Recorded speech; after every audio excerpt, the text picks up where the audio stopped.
और देश की राजनीति में बड़ा घमासान देखने को मिला। संसद परिसर से लेकर सड़कों तक सियासी पारा चढ़ा रहा। एनडीए सांसदों ने विपक्ष के खिलाफ मोर्चा खोल दिया और जोरदार नारेबाजी की। वहीं देश के कई शहरों में बीजेपी का प्रदर्शन भी देखने को मिला। विवाद की जड़ बना महिला आरक्षण से जुड़ा संविधान संशोधन बिल, जो लोकसभा में पास नहीं हो सका।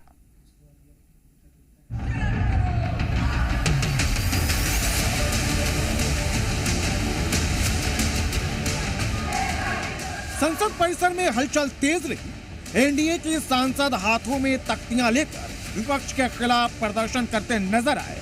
महिला विरोधी पक्ष के नारे गूंजते रहे और सत्ता पक्ष ने बिल गिरने के लिए सीधे तौर पर विपक्ष को जिम्मेदार ठहराया। तो वहीं दूसरी तरफ बिल पास नहीं होने पर विपक्ष के नेता भी पीछे नहीं रहे। जगह जगह जश्न मनाया गया। दरअसल एक दिन पहले लोकसभा में महिला आरक्षण से जुड़े संविधान के 131वें संशोधन बिल पर लंबी बहस हुई। करीब 21 घंटे चली चर्चा के बाद जब वोटिंग हुई तो तस्वीर चौंकाने वाली रही। कुल 528 सांसदों ने वोट डाले। पक्ष में 298 और विपक्ष में 230 वोट पड़े, लेकिन बिल पास कराने के लिए जरूरी था 2/3 बहुमत, यानी 352 वोट। इस तरह बिल 54 वोट से गिर गया।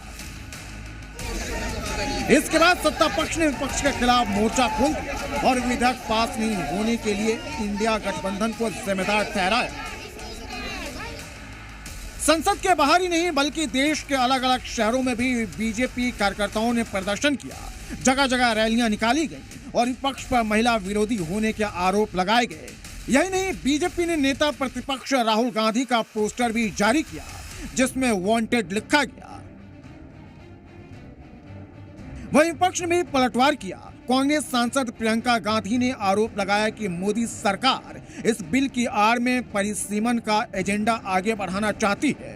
उनका आरोप है कि ये राजनीतिक फायदा उठाने की कोशिश है। तो वहीं बीजेपी नेता स्मृति ईरानी ने विपक्ष के जश्न पर तीखा प्रहार किया। आज आप संसद में खड़े होकर कह रहे हैं हम मसीहा बनना चाहते हैं महिलाओं के, तो ये बहुत स्पष्ट है कि ये महिला आरक्षण बिल की बात नहीं थी, ये परसीमन की बात थी।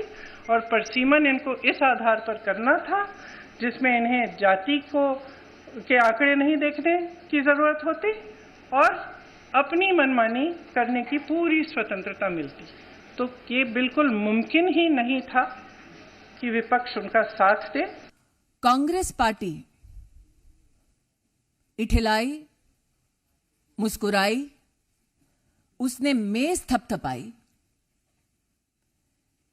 इस बात का उन्होंने राजनीतिक जश्न मनाया कि उन्होंने देश की साधारण महिला के राजनीतिक आकांक्षाओं को कुचला।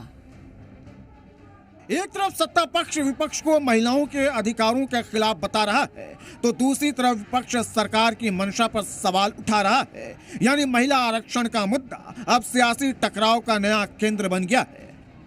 सरकार का फेलियर, हमारा पार्टी का फेलियर बिल्कुल नहीं मानना है। ये देश के ऊपर में बहुत बड़ा आघात कांग्रेस पार्टी और कुछ दलों ने पहुंचाया है। इसलिए कांग्रेस पार्टी और उनके कुछ साथियों को महिलाओं का आक्रोश को झेलना पड़ेगा।